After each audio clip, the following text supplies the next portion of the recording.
Well, let's start with Major League Baseball. And Ben, we both love baseball. We see each other at the ballpark at Dodger Stadium all the time. And Scott Boras, who of course is signed some of the richest contracts in baseball as an agent, he's putting his 2 cents in. We know that the players and the and ownership have to come together and figure this out so that we can get baseball possibly on the 4th of July, which would be great for everybody. It would be so American and so appropriate for the season to start then. But, Ben, he's putting his 2 cents in, and I don't think you like it. Yeah, no, I don't like it. He wrote an email that's been circulating around here, and he used the phrase, he told the players not to bail out the owners, is the language he used. And I don't agree with this. You know, I've known Scott a little bit back in the day and casually, and I actually like him. I tried to get him as my agent one time. He declined, which is a smart move by him. What did he say? He doesn't work with peanuts? Was that what he said? He doesn't work with nobody. No, it was so funny, Rob, because it was actually at Dodger Stadium because that's where I would deal with him. And he came up to me. We were talking about something, and I said, "Hey, Scott, you know, I'm in radio," and he knew who I was. I was like, I'm looking for an agent. And he gave me this whole rap. And this was years ago, Rob. This is probably like 15, 20 years ago. And he's telling me, like, at that time, he was being approached by NBA players and NFL players. And he said, no, I'm a baseball guy. That's what I know. I don't want, I've turned down these other guys.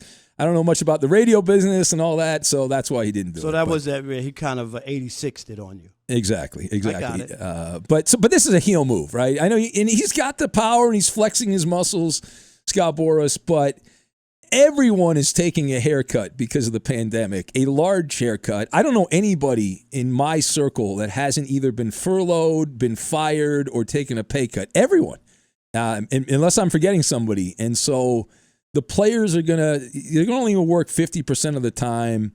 They'll work out. They can work out the finance. You're going to have to take a bigger pay cut because there's going to be no fans. I don't think this is an outrageous position by the owners. And I think Scott Boras looks terrible. And this just ratchets up the dialogue there, the negative dialogue. And it's really pathetic what's going on in baseball compared to the other sports which aren't dealing with it. This is only a baseball issue. Here's my issue. I'm going to push back on you from this standpoint. You can't expect an agent to change his stripes. His stripes have always been to be anti-owner, to go after the owner, to get as much squeezed blood out of a turnip.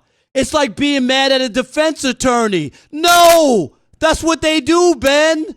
You want him to now be gentile and understanding? That's not what agents do. He's tied in. He's hooked in for $1 billion or whatever the amount is. He's saying, I don't want less. If you make less, I make less. So I maybe if he went public and said it on some sort of a radio show or on television, maybe it would sound different.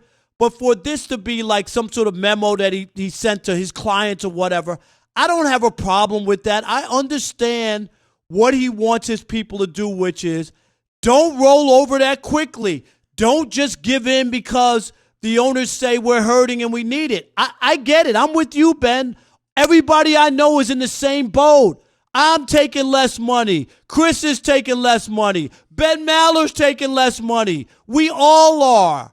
But that doesn't mean that if you're in a position of power to try to make the cut as little as possible or less, that you don't try to exercise that right. Does that make sense? Yeah, I understand. But there's an apocalypse going on right now, and it makes it seem, it implies, Rob, that the players are just puppets, and Scott Boras is the puppet master, that he can send out this manifesto, and then all these millionaire players, these big players will just, whatever Boras wants, it's like a cult, and the players are going to do it, and ultimately it's up to the players to decide, and if it comes down to a vote, you saw the number, Rob, 65% of the players are making $1 million or less. That's the rank and file. That's the majority of baseball players. Most of the baseball players are not making $30 million a year like the Scott Boras It's the same thing in the NFL. I think it's like 60-something%. They make those are the people who make the least amount of money. Everybody's not making $35 million a year. I think sometimes we get caught up in that. But I don't have an issue with Boras being who he has always been. And I think that's what people don't understand. And you can not like it, or what he's doing is giving out advice. Ultimately, the players are going to have to make a decision, and it's not going to come down to Scott Boras anyway, no matter what he puts in. You know, it comes down to the rank and file, the union. And you have to decide, Ben, for yourself, which way do you want to go? You want to not play this year for no money and then have baseball not be around for 18 months, have people find other things to do and be mad at the players and the game.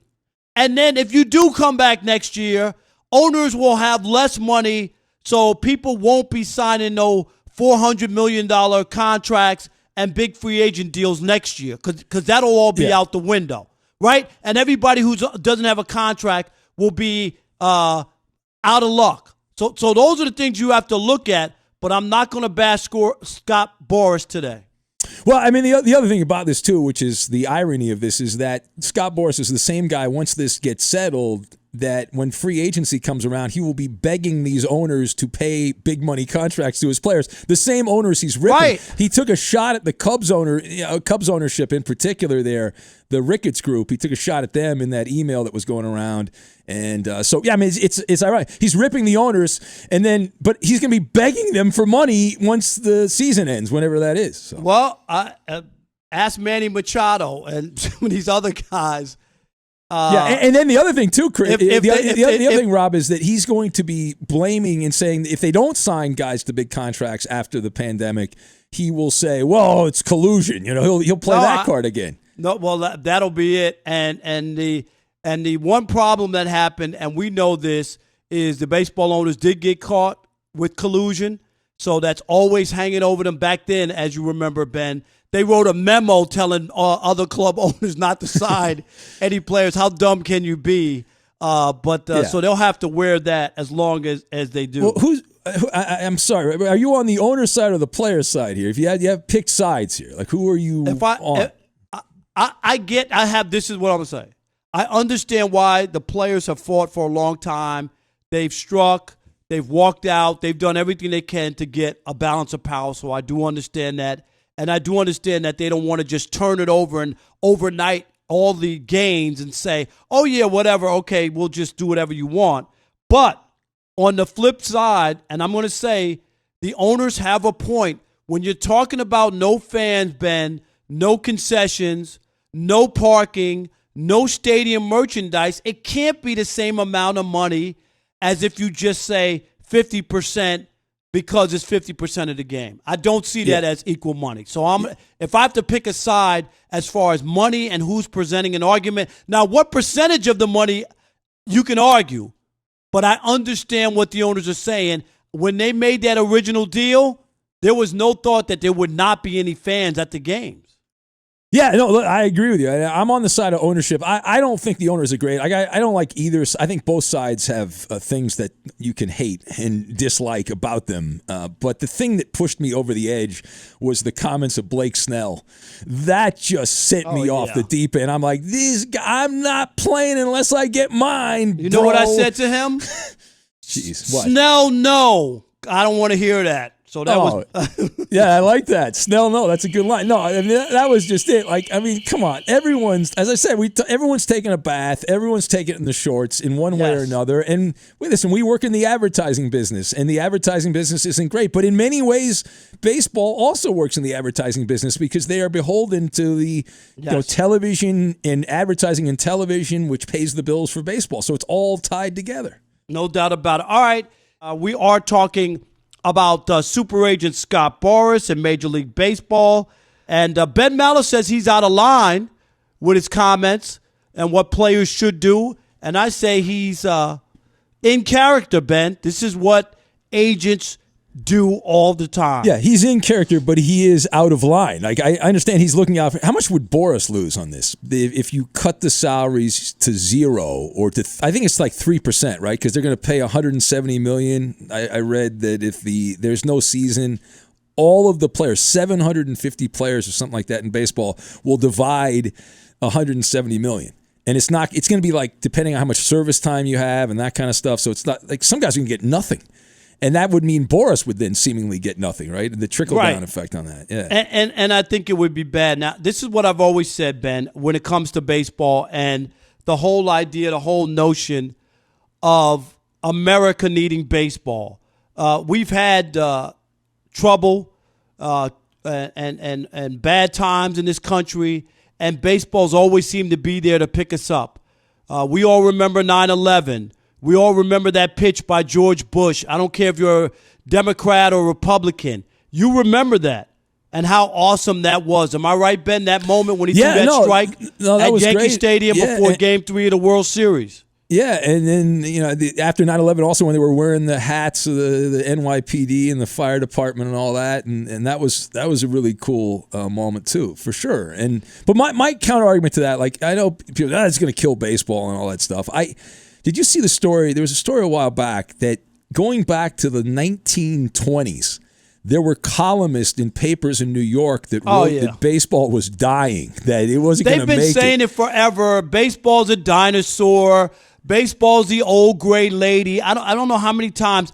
I want people who really believe that, who just don't even get the economics and understand. You think the golden age of baseball was the 50s and whatnot. Even when Roger Maris, I believe, hit his 61st home run, if you could go back to that, guess how many people were at Yankee Stadium that day? Like 13,000.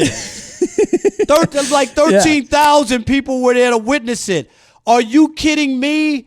Hey, Ben Maller, baseball is an $11 billion business. It set revenue records 17 years in a row. More fans go to baseball games every year than the NBA, NFL, NHL, and soccer combined. Yeah. It's not even close. It's not, and you're right. I mean, it's like if it's dying, it's been on its deathbed for 100 years. Here's a story. 1917, Rob. There was a headline in a newspaper. I think this is in New York that said baseball is dying hard. This is in 1970. It's over 100 years. It's every few years these stories pop up. And yeah, if they don't have a season this year, is that going to screw things up? Yeah, it'll screw things up. It's not going to kill baseball. I'm not saying right, but it'll be, people will be mad, and they will lose some people who will be frustrated by it, because there's a thing about optics, and you know this, Ben. You just said it. Everybody else is going through it, furlough, lost jobs, unemployment's through the roof, and it's hard to want to pony up and be cool with people making millions of dollars, not all of them, who say, well, we refuse to play for less money. I mean, everybody else is doing it. You have people working at McDonald's in the front line, facing people every day, making, I don't know, $13, $14 an hour. Yeah, no, absolutely. You want to take some calls, Rob? What do you think here? Should we do that? Let's do that. Let's go to Scott from D.C. You are on the Odd Couple Fox Sports Radio. What you got, Scott? Hey, how you guys doing, man? Man, I appreciate doing great. you taking my call. I mean, this is Boras being Boras. He's selling himself. I mean, he's a pimp. So whatever happens, I understand both sides of it and the trickle-down effect money-wise for the players, but you're not going to see any of the players, collecting unemployment or anything like that behind this. Everybody's suffering, like you said. I understand all the points. He's selling himself for the future. And you're definitely not going to see Scott Boras, regardless of what happens, with a cardboard sign and a tin cup in his hand on the corner somewhere if the owners get their way. I mean, everybody's suffering right now. The players have to take a hit. The owners are taking a hit. I mean, I understand both sides, but let's just get it done and get baseball going. No doubt about it. Thanks for the call. Appreciate it. He's right, Ben. Yeah. You don't think Scott Boras is going to be standing in a bread line in Newport Beach? You don't think that'll be happening? I don't think that's going to. No. Do they have bread lines in Newport Beach? I don't know. No, they have caviar lines there. Oh, it's beautiful. You been to Newport, Rob? You been down there? It's beautiful, man. Oh, beautiful awesome. place. Yeah, beautiful place. Let's go to Willie from Detroit, and you are on the Odd Couple Fox Sports Radio. What you got, Willie? Hey, guys. I'm in agreement with Boras here. The players should not give up any of their money. They already had an agreement in place already, so the fact that the owners are trying to go back on it now seems pretty pathetic to me. I mean, I'm from Detroit. I'd love to see Tiger baseball. But do you think I would feel bad if the Ilitches don't make a profit this year? Not at all, man. Their net worth is $3.8 billion. You think But wait. Go ahead. That just sounds like what do you mean that you don't care if they make a profit? You won't be in business. Now, let's not be ridiculous with you're jealous of the Illiches because they started a pizza company that turned into a national chain and they made money. That the deal that they originally signed had nothing to do with no fans being in the stands. Let's just be honest. That's changed. Once they said you can't have fans, that has changed the equation. I'm not saying I agree with whatever the percentage that the owners have just thrown out, but it has changed since the original agreement. Ben, am I wrong? Well, here's the thing, Rob. My position, I know it's popular now to shame the super wealthy. Like, right. I would like to be super wealthy, so I hope to get to that level at some point. Right. I haven't given up. I would like to be shamed for being a billionaire. I think that would be wonderful. And then the other thing, Rob, you've known a lot of these owners over the years. You've interviewed them and talked to them and stuff. You don't get that wealthy by making bad business decisions and signing off on losing money if you can avoid it, right? I mean, it's just normal business procedures that if you're the owner of the Tigers and you're going to lose X number of dollars if you play. By the way, does anyone really want to see the Tigers this year? I think Willie's lying when he says he wants to see Tigers baseball. They're going to be terrible. But the point is, if you look at this objectively, if you know you're going to lose X amount of dollars if you do this, and if the other way you're going to make a little bit more, you're going to go the way that you can make a little bit more money. It's just common sense. No doubt about it. All right. So we can take a few more baseball calls. You want to do that? The people want to speak, Rob. You're a man of the people like myself. That's what I like. No doubt. About you. You're not Absolutely. Some elitist there. You relate to the common man, the working man. Let's go to Anthony in Anaheim. You are on The Odd Couple, Fox Sports Radio. What you got, Anthony? What is going on, guys? Man, nothing makes me sicker than hearing these guys whine and crying about not getting their full money. But things have changed. Like you said, Rob. There's nobody in the stands. What do they think is going to happen? That's the majority of the owner's revenue. And what they think just because that money's not coming in doesn't matter. They still should get paid? It's ridiculous. It is the most ridiculous thing just to act like that isn't a factor. Now, the percentages are different. I'm not going to argue with the union, Ben, over the percentages, but to act like nothing's changed when there are no fans in the stands and everything is the same. Like, okay, well, instead of playing 162, we're going to play 81, so our salaries will be in half. But there's no fans, and there's no concessions. Have you had $11 French fries lately? You know what I'm saying? Exactly. But the thing, too, about the baseball economics, and I do agree with the players on this, like, because of the dynamic with the union and ownership, if you're going to ask for this draconian pay cut, then the owners should have to open up the books to some degree and let the players look at the numbers a little bit. I don't think that's an outrageous position. The owners are never going to do it because if you were the players and you got that information, you could then take your medicine this year, and then in future negotiations, you would have a competitive advantage, and that would destroy the owners. No doubt about it. All right, let's keep it going on the phones. We're waiting for Dwight Freeney here. He's a couple minutes behind. Let's go to Marty from Kentucky. You are next on The Odd Couple here on Fox Sports Radio. What you got, Marty? What's up, fellas? I'm honored to speak before the great edge rusher Dwight Freeney, and I'm honored to talk to Ben Maller today. Sometimes I work, go in an hour early, and I get to listen to your show, and I think what you do at that time slot and your Maller Militia, the Weed Man, and all those guys, I think that's just great. God bless you, sir. Yes, thank you. No doubt about it. Said radio royalties on the show today. Two men of the people. I agree with that. Now, on the agent, I'm not drawing his name right now. Scott Boras. Scott Boras. I think Scott Boras is just doing his job. He's a negotiator. He's going to try to get his players as much as they can get out of this deal. Everybody's going to have to take a little less than they're used to. Everybody's going to have to bleed a little. I think that they'll come to an agreement, and I don't look bad at Boras for doing his job. This is what he is paid to do. No doubt, Marty. He's not out of character. He's not, people might think he's out of line, but he's not out of character. This is what he does for a living. He's done so well at it. He's made so much money for himself, for all of his clients. I mean, this is what he's an attack dog. Right? Nobody wanted. Remember that? Yeah. Nobody's going to sign Manny Machado. Oh yeah. No, and there's no debate. I think Boras, as much as he got Manny Machado $300 million. Yeah.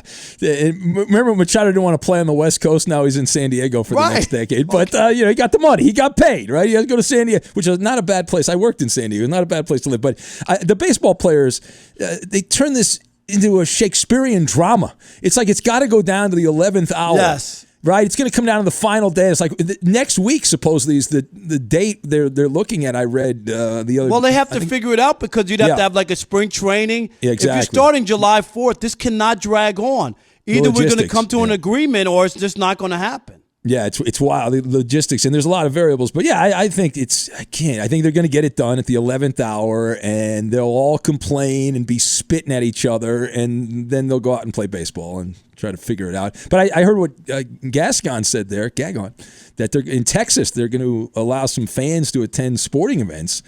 And so by the time we get later in the baseball season, we could be in a position here, Rob, this is the odd thing. Like, what do you do? And this is a different conversation, but if you're professional baseball, if certain states are allowed to have fans, but then like California's not, for example, right? Do you allow some teams to have fans and other teams can't? How would that work? That is a good question. That is, because it would be weird that, there are games, say the Astros, right, and Rangers have fans. The Rangers open up a new ballpark this year. Can you imagine? I mean, they finally have a dome. They got a new ballpark, a dome in that hot place in the summer.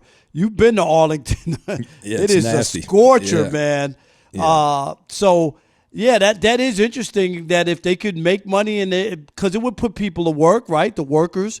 Yeah, the stadium workers. Yeah, there's a lot of stuff, and they lose out. Don't forget about that. Yeah, I got one of my guys, Frank in L.A. This guy works his whole job. He works at Dodger Stadium and Staples Center, like depending on the time of the year. Like all of his income is based on hawking hot dogs and peanuts at the ballpark or the arena or whatever. So that's a tough one. All right, you want to take another call? Yeah, let's squeeze another one in. All right, let's go to Mark, who is from Sacramento, the capital of the Golden State. You are on The Odd Couple, Fox Sports Radio. What you got, Mark? How you guys doing today? And it's a pleasure to talk to you, Ben. I used to work nights, and you were the guy that got me through it most of the time, so I appreciate it. There you go. Thank you. That's great, Mark. Hey, real quick, Ben, you stole a little bit of my thunder, because I was going to say, hey, owners, open up those books before you start to ask somebody to take a pay cut, because you made a lot of money. Rob just said it the last 17 years. Let's take a look at those books, because baseball has been, like you say, Rob, selling out. So they got the money. They got it. They get, let me tell you, people, it might not score well like just on a national broadcast or whatever, but if you really do your research and figure out baseball games, and Ben knows this, local television, when you do the ratings, when I was in Detroit, the Tigers would dwarf NBC, ABC, and CBS from 8 to 11, you know what you call primetime, Ben? Yeah, they would be doing a 10 or 11 share in Detroit, and NBC would be doing a 2.4, or CBS a 1.5. The Tigers would do a 10, 11, and a 12. That's how big baseball and the games are on locally.